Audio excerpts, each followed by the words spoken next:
Senator Oburu Oginga, the Deputy President, Professor Kithure Kindiki, all leaders present, this meeting has transformed from a parliamentary group meeting of the broad-based into a leaders' meeting of the broad-based. Because in our midst are governors, in our midst are cabinet secretaries, members of parliament, and therefore this meeting is now a broad-based leaders meeting. Fellow citizens, there are moments when those entrusted with leadership must account to the people, measure promises against performance, and set out clearly where they intend to lead the country next. That is why we have gathered here today as broad-based coalition leadership, not only to deliberate among ourselves, but to speak directly to the people of Kenya about the journey we have traveled together and the future we must now shape together. Exactly 1 year from now, you, the people, will once again exercise the sovereign authority bestowed upon you by the Constitution. You will judge our record, weigh our ideas, and determine the leadership of our nation into the next chapter. Today, therefore, marks the beginning of our journey towards August 2027. We begin not with slogans or promises detached from experience, but by accounting for the mandate you entrusted to us, acknowledging what has been achieved, remains unfinished, and preparing the program we shall place before you for Kenya's future. When we assumed office, Kenya faced severe economic stress. The cost of living weighed heavily on families. Food insecurity threatened livelihoods. Debt constrained development, and investor confidence had significantly weakened. Many questioned whether Kenya could recover.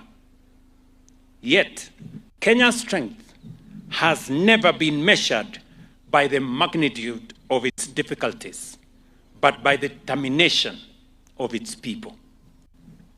Almost 4 years ago, we offered more than another government program. Through the bottom-up economic transformation agenda, we embraced a different philosophy of development, that prosperity cannot be sustained while opportunity remains concentrated on the hands of a few, while millions of hardworking Kenyans remain at the margins. We placed at the center of our policy the farmer, the trader, the artisan, the young entrepreneur, the worker aspiring to own a home, and every Kenyan who had for far too long been excluded from economic activity. Our objective was growth that includes, creates opportunity, restores dignity, and leaves no Kenyan or community or region behind. As we begin this march to 2027, we do so with something more valuable than rhetoric, a record that can be examined, measured, and judged. And before we account for that record, we acknowledge a simple truth. Whatever progress we have made has been made possible by the collective will of the Kenyan people. Government may formulate policy, Parliament may enact laws, and public institutions may implement programs. But it is the people who turn policy into progress and reform into results.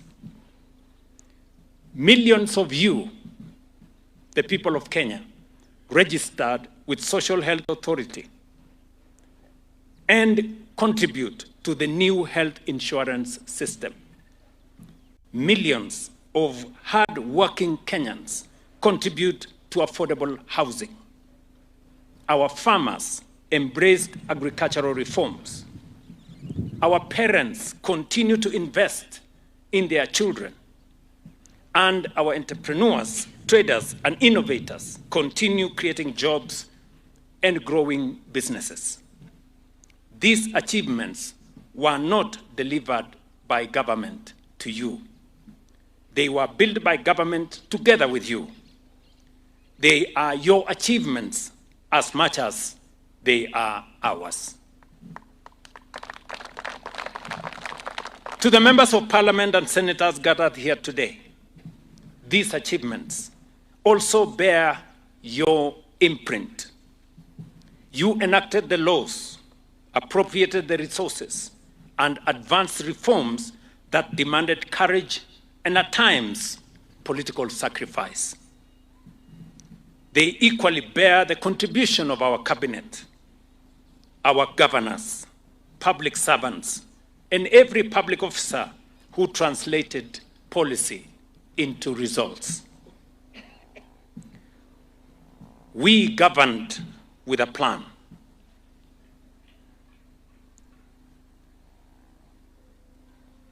We governed with a plan. At its heart was the promise of Article 43 of our Constitution, the right of every Kenyan to health care, to education, housing, food, water, social security, and human dignity. These are not political favors. They are constitutional rights and obligations.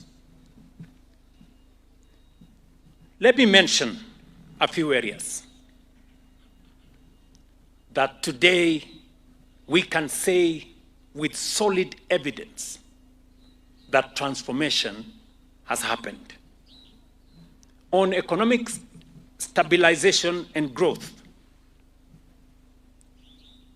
we worked with the people of Kenya on stabilizing our economy. 3 years ago, inflation was at 9.3%. Our exchange rate was 165 to the shilling. Interest rates were upwards of 15, 16, 17%. Our dollar reserves had dwindled to 2.5 months cover at $5.7 billion. Our FDI was doing badly. Today, with confidence, we can face the nation and say, inflation has been stabilized. Exchange rate has been stabilized for 2 years at 129 shillings to the dollar. Interest rates have been managed. Today, 91 Treasury bill rate that was at 16%. Today, it is at 8.75%. Last year, we had a record $3.2 billion in foreign direct investment in 2025. We have grown our savings, something that has been a debate in Kenya for many years. Our savings at the National Social Security Fund, we can say here with evidence, has grown from 312 in 2022 to now 700 billion from 312 billion. Today, we have a bigger saving pool that will underwrite our stability as a nation. In agriculture, we had very scanty data. We had runaway prices of fertilizer. Cartels and brokers and conmen were the order of the day in our agricultural sector. Today, we can face the country with our track record. Fertilizer prices today retail at 2,500 from 7,000. Today, we can say with confidence we have gotten rid of brokers and conmen and cartels in the sugar sector, in the tea sector, in the coffee sector, in our agricultural sector. Our interventions have seen phenomenal growth in our maize production, from 44 million bags to 75 million bags last year. Coffee prices have gone up from an average of 60, 70 shillings a kilo to now 120, 140, 150 shillings a kilo. Same thing with tea. Kenya today has overtaken the other countries in Africa, and we just picked this year to be the country that produces the most milk in the African continent. We have moved that production from 4.6 billion liters to 5.5 billion liters this year. Our sugarcane farmers can tell you with certainty that the confusion that was in the sugar industry is now behind us. Farmers get paid on time. Workers in sugar factories get paid on time. And prices to cane farmers has gone up from 4,700 to 5,500 shillings a ton. On financial inclusion, many Kenyans, 7 million of them, were listed in credit rating bureaus. We have liberated those Kenyans from CRBs and brought them back using the Hustler Fund into the economic sphere. We have lent 90 billion shillings to small borrowers, borrowing between 500 shillings and 150,000 shillings. We have 7 million active Kenyans from the Hustler Fund. We have translated what we meant to the people of Kenya when we said Mama Mboga is going to be part of the equation. The border guy is going to be part of the equation. Many ask, how so? We stand here before you today and to say that we are building 500 new markets, fresh produce markets, modern markets with cold rooms, storage,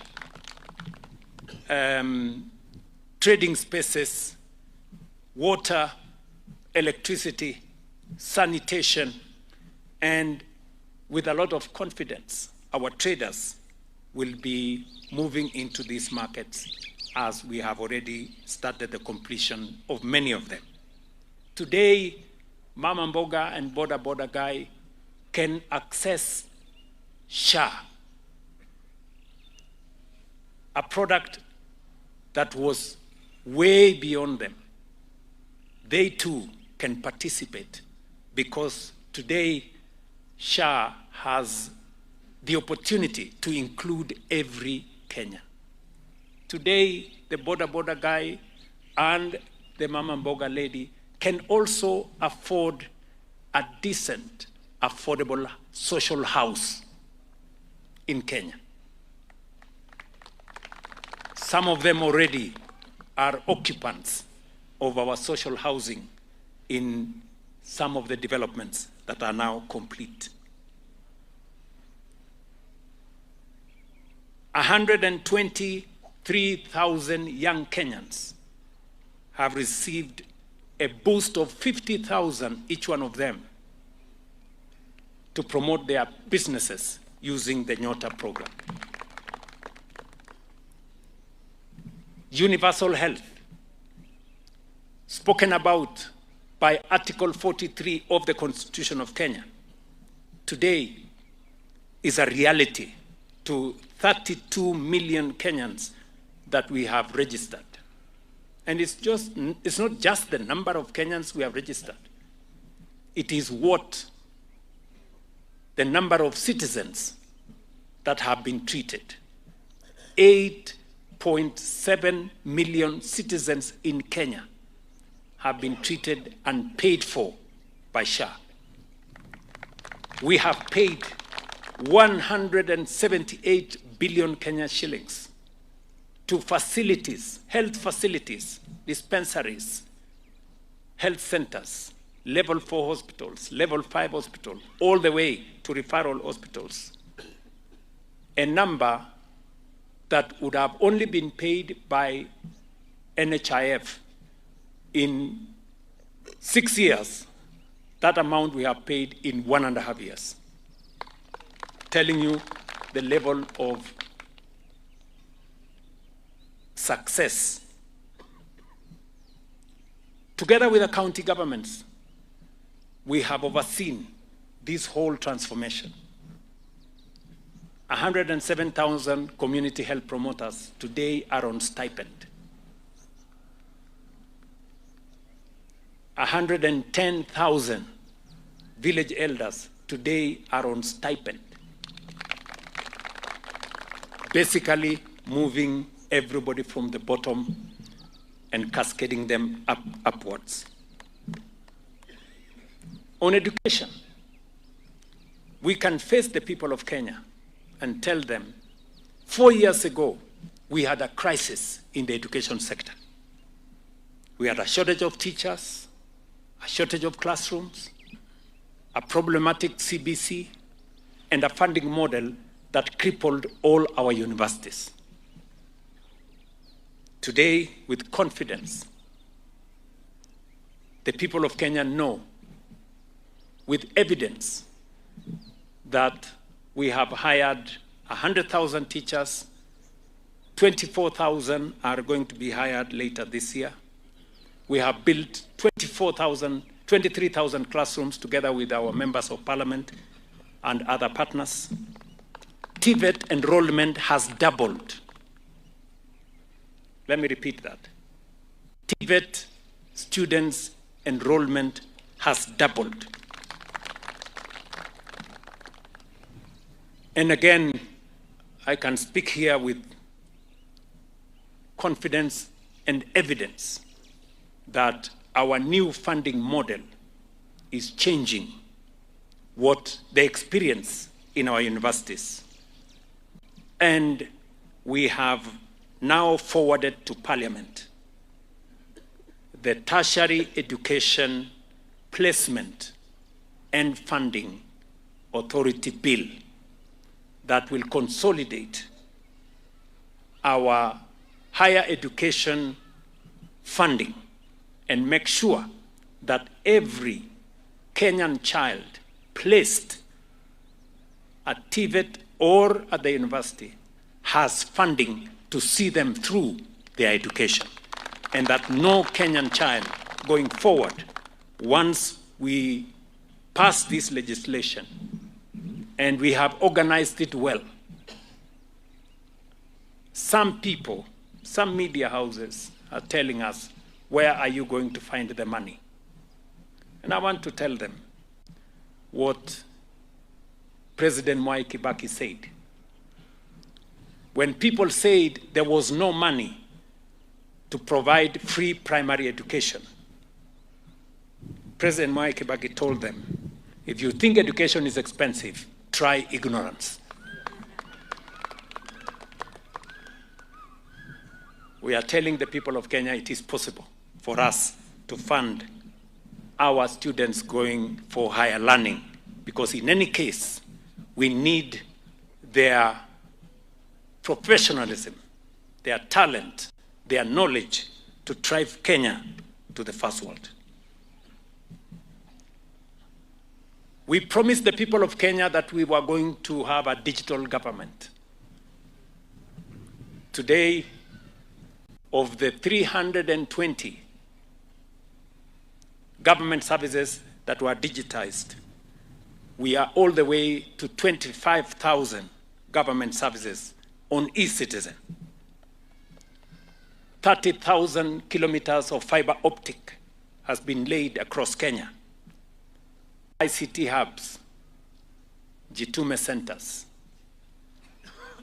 are in every part of the Republic of Kenya, and millions have been trained in digital skills, and hundreds of thousands are working in the digital economy. In the transport and logistics space, we had committed to the people of Kenya that we will unlock a different development paradigm, an innovative way of funding infrastructure. Many roads were stalled in the Republic of Kenya when we came into office. Today, 6,000 kilometers of roads is going on in every part of the Republic of Kenya. The railway that has stalled here in Naivasha, in Narok County, on the other side of where we are today, that railway is now under construction on the way through Bomet to Kisumu, to Bungoma, through Busia, to Malaba. Some of our signature road projects, when we came into office, the road from Kenol to Maroa was between 30 and 40% done. I can confirm that that road is now 95% done.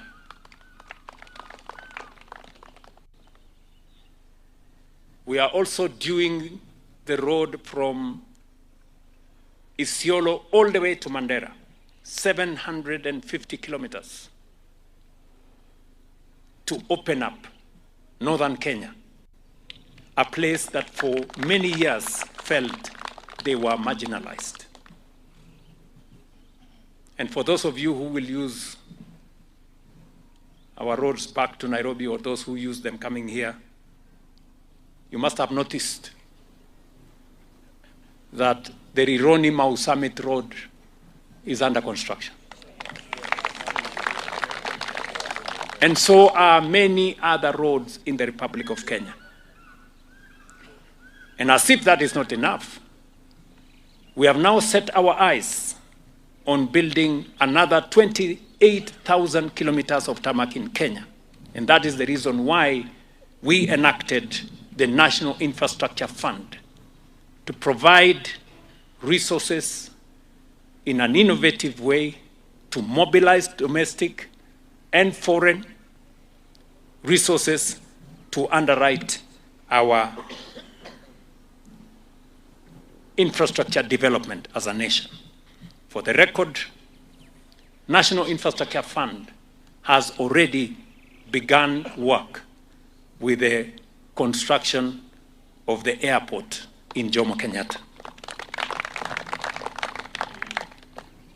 On electricity, we have connected 1.3 million additional households to electricity in the last 4 years. And we are continuing that investment. And we are building infrastructure in different parts and different spaces, including sports infrastructure. You are all aware that there are 32 stadia undergoing construction in Kenya, including the Raila Odinga Talanta Stadium in Nairobi. You're also aware that we are upgrading our conference facilities, and Bomas of Kenya is in the final stages of completion. That will be among the most modern conference facilities in our region. I am saying what I am saying because it is important for the people of Kenya to measure what we have achieved with the trust and mandate that they gave us. Taken together, these achievements tell a simple story of a people whose resilience made progress possible, a government that honored its commitments, a parliament that gave reform legislative force, and a public service that turned policy into results. Together, we have restored confidence. Together, we have laid a strong foundation. And together, we are ready for Kenya's next chapter. Fellow citizens, it is on the strength of that record and with humility about the work still before us that we begin our journey towards 2027 general election. But no election can be fought on past achievements alone. Those who seek your mandate as the people of Kenya must also tell you where they intend to take this country tomorrow. After listening to Kenyans from across our society and engaging with different leaders, I challenged our nation in my State of the Nation address last year to confront a larger question. What must Kenya do to become a first world nation? That is neither simply an economic question nor a political one. It asks us to think beyond the next budget, the next election, or even the next administration. It asks us to imagine a Kenya where healthcare is universal, education is world-class, no family goes hungry, every home has clean water, decent housing is within reach, young people find opportunity, infrastructure matches the world's best, and prosperity is broadly shared. That is why, as the broad-based coalition, we resolve to participate fully in the national conversation on Kenya Beyond Vision 2030, which will be launched on Wednesday, 12th, this August. We believe Kenya's future cannot be designed by government alone, parliament alone, or political parties alone. It must be shaped by you, the people of Kenya, by your aspirations, experiences, and hopes for the future. Our Constitution provides the compass. Over the past 15 years, Kenya has made substantial progress in deepening democracy, entrenching devolution, strengthening constitutional institutions, defending the rule of law, and expanding political freedoms. We must continue to protect the gains we have made. But our Constitution equally speaks to development. It guarantees healthcare, education, adequate housing, food, clean water, social security, and human dignity. These two are constitutional rights. Kenya does not have to choose between governance and development. We must deliver both. Protect liberty while creating opportunity. Deepen democracy while accelerating development. We therefore invite all of you to participate as the people of Kenya in the national conversation. Farmers and workers, young people, businesses and professionals, universities, faith communities, civil society, political parties, and every citizen with an idea about the Kenya we should build together. We shall consult together. We shall present our own ideas, and together we shall seek a new national consensus reflected in a people-owned and constitutionally anchored national development charter that defines our shared destination beyond governments, political parties, and election cycles. Fellow citizens, it is also from this retreat that we wish to set out clearly before you the political direction we have agreed upon as we prepare for 2027. Our experience in the broad-based government has demonstrated that cooperation delivers better outcomes than confrontation, and that when leaders place Kenya above politics, it is the people who benefit most. What began as a partnership in the national interest must now be given a clear political framework for the future. After consultations within our respective parties and formations, the Kenya Kwanza and the Orange Democratic Movement have today formally resolved to develop a joint manifesto for the next election and constitute a coalition to contest the 2027 general election together.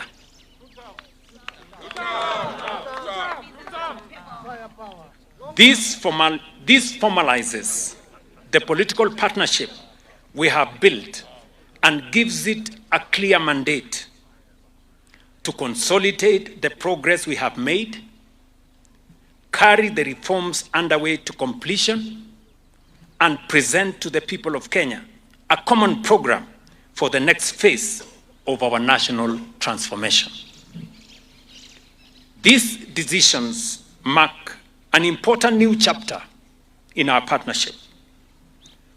What began as cooperation in government will now become a common political platform upon which we shall seek the mandate of the Kenyan people in August next year.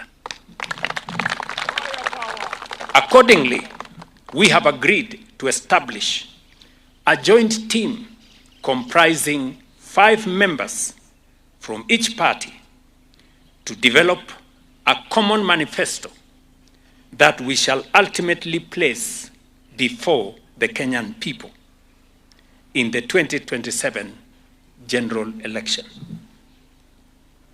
The Orange Democratic Party has nominated Mr. Isaac Wanuge, Ms. Mariam Abdullahi Mbaruk, Ms. Leonida Kerubo Omosa, Engineer Kare Oregonian, and Kare Orege, and Professor Bernard Mwok, with the ODM Executive Director serving as an ex-official member. Kenya Kwanza has nominated Mr. Emmanuel Nzai, Dr. Daniel Mwai, Mr. Bramwell Simiyu, Mr. Mohamed Hassan, and Dr. Cecilia Ngetich, with the UDA Executive Director serving as an ex-official member. Their task is not simply to produce a political document. The manifesto will draw from our shared values and priorities while being informed by the aspirations, ideas, and priorities expressed by Kenyans, including through the national conversation on Kenya Beyond Vision 2030, and reflected in the National Development Charter that will emerge from it. The team's mandate will be to identify our common priorities, harmonize ideas and areas requiring consensus, and develop practical policies that will respond to the economic, social, and governance aspirations of the people of Kenya. In addition, the two party leaders, myself and Dr. Oburu, will each nominate another 5 members from each political party and formation to a second joint team to prepare the coalition framework agreement, recommend the principles and governance structures that will guide our partnership, and propose the leadership arrangements necessary to take this coalition forward. These are not merely internal processes between political parties. They are part of the work of building the partnership, developing the program, and preparing the leadership proposition upon which we shall seek your mandate as the people of Kenya in August 2027. This work begins immediately because the mandate we shall seek in 2027 must be matched by a program worthy of Kenya's future. Before I conclude, allow me to thank you, the people of Kenya, for your resilience through many reforms, for your confidence when difficult decisions had to be made, for embracing change, and for proving once again that the strength of Kenya has always resided in her people. And to the members of Parliament and senators gathered here today, thank you for standing firm in advancing legislation that many considered difficult, but which our country required. You have remained steadfast in ensuring that reform did not remain an idea, but became the law of our republic.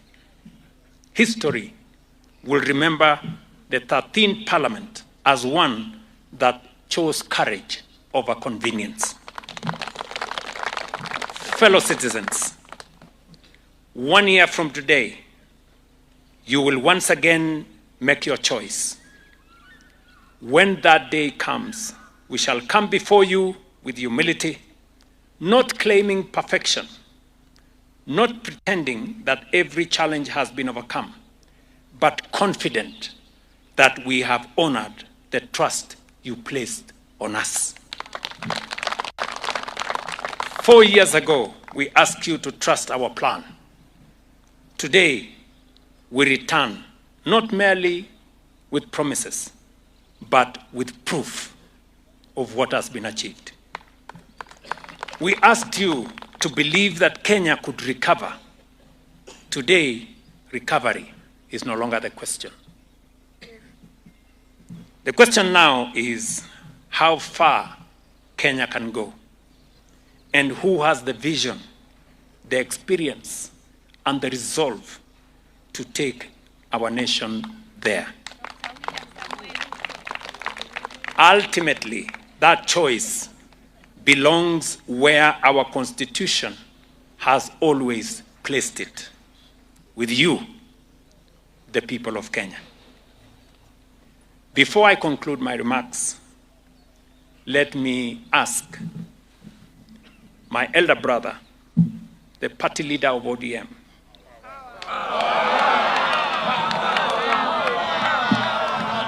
the power man himself, to come and make some remarks. Senator Oburu, party leader, welcome. Thank you. Yeah. Thank you, Your Excellency, and the Deputy President, and all protocols observed. I don't want to take a lot of time. I'm talking to Kenyans, and I don't think it is necessary for me to repeat what His Excellency has said, because these are things which we have already discussed extensively and agreed upon.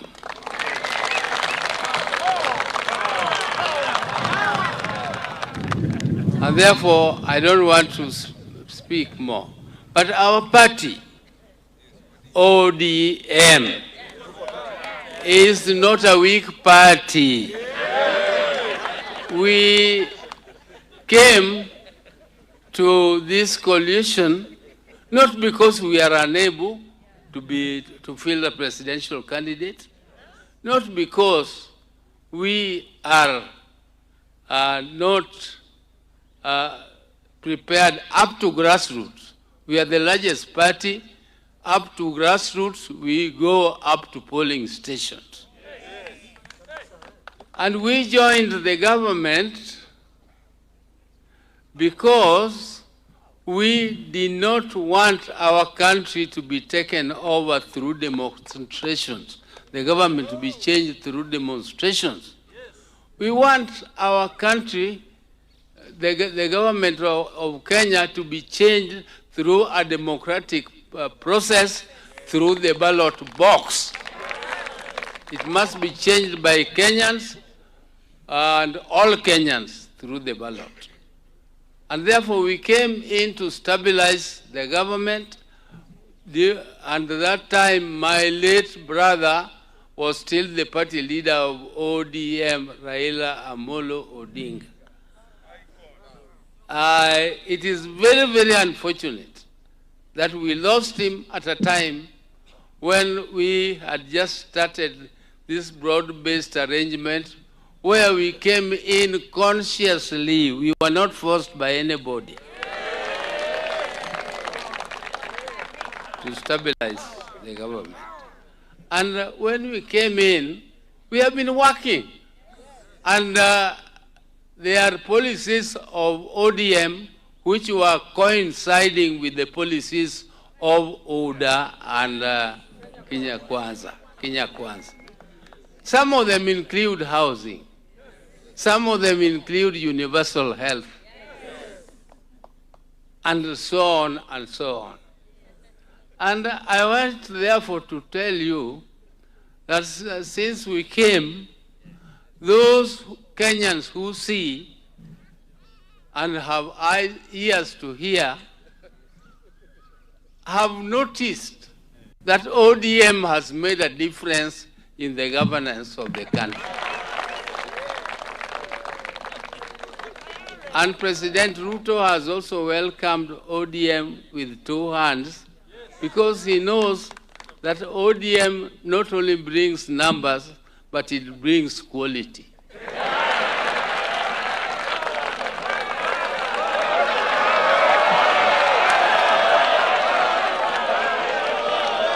So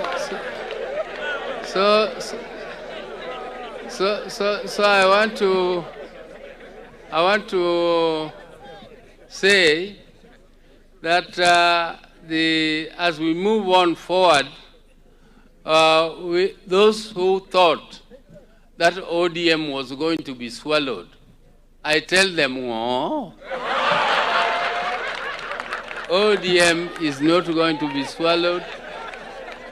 As we start on, we are starting on a framework, and the President has told you that there is a team which is working on policies. Those policies must be clear that it is a combination of the policies of ODM and the policies of Kenya Kwanza order. That must be clear. And then there will be a framework team which will now work on the coalition, which will include sharing of power.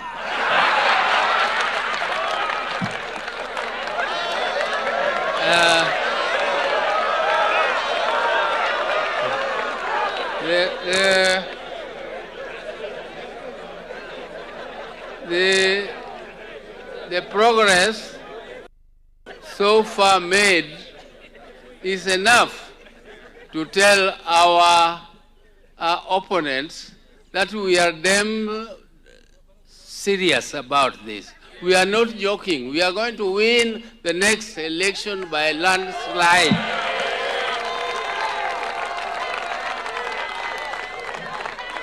And our people should not be discouraged. Because some of the policies we are implementing, some of the things Kenya ODM has been fighting for, like injustices. ODM stands for against injustice. ODM stands for inclusivity. And President Ruto is also fighting for inclusivity. And he has agreed with us that no part of this country will be discriminated on the basis of whatever. All parts of Kenya are equal. There is no shareholder. There is no shareholder, and we are not going to accept shareholding in future for our country. Our country must be democratic. Our people fought for independence against the British. We chased away the British. But now, after the British went, we now have to fight for economic liberation. And that economic liberation is what led us to multi-party democracies, and that is what also led us to a new constitution. The Kenyan constitution is the most progressive constitution in Africa, in the whole of Africa. It's a very, very comprehensive and very, very progressive constitution. And we are going to implement it to the letter. We are going to follow the constitution and make sure that our people get what they want. Our people got what they want, that is independence against the British, and they will get economic emancipation, which they also want, and whether somebody likes it or not, it is like River Nile flowing, it will reach the Mediterranean whether you like it or not.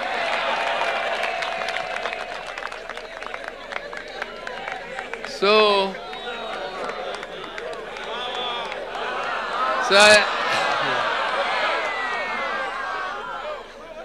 as I told you, President Ruto has said we are forming those teams and we are moving on, and I don't want to add more to what he has said. He has explained, we have been discussing the progress so far made, and he has summarized them very well. I don't think there is anything for me to add on to the progress we have so far made on all the fronts. But as we now conclude, we as ODM, we are more used to the streets where those people want to go. We knew how to carry the sufurias better than them. But now, we want to now have an opportunity. There's no party in this country which is formed to be in the opposition. All political parties are formed to be in what? Power.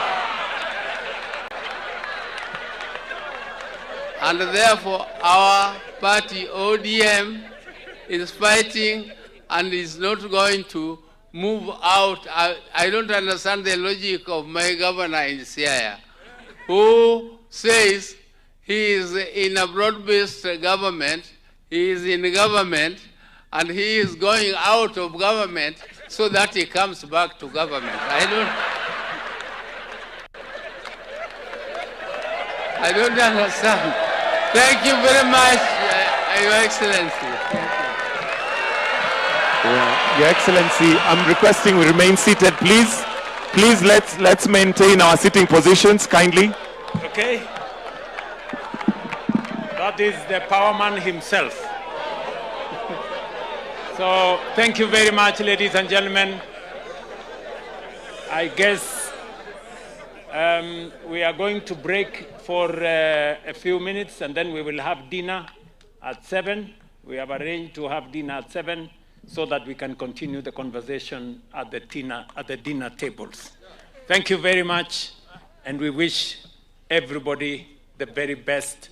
And I just want to assure the nation that, okay, the numbers, somebody give me the numbers. Somebody wants me. I just want to assure the nation this, that next year, by God's grace, this country is going to have a peaceful election. We are going to have a peaceful election, have no doubt whatsoever. We're going to have a peaceful, credible, transparent election. And everybody will have the opportunity to sell their ideas to the people of Kenya. Even those who don't have, they will have the opportunity to sell nothing. But everybody will have an opportunity to sell whatever it is that they have. Thank you very much. God bless you. Mungu abariki taifa letu.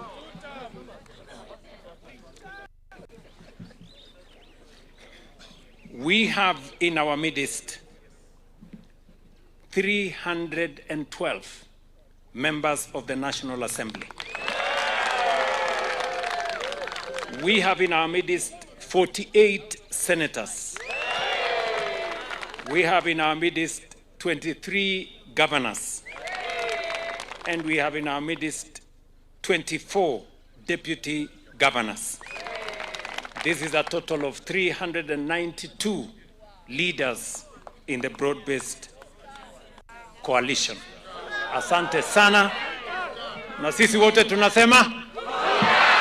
Ati tunasema? Ati tunasema? Asanteni sana. God bless.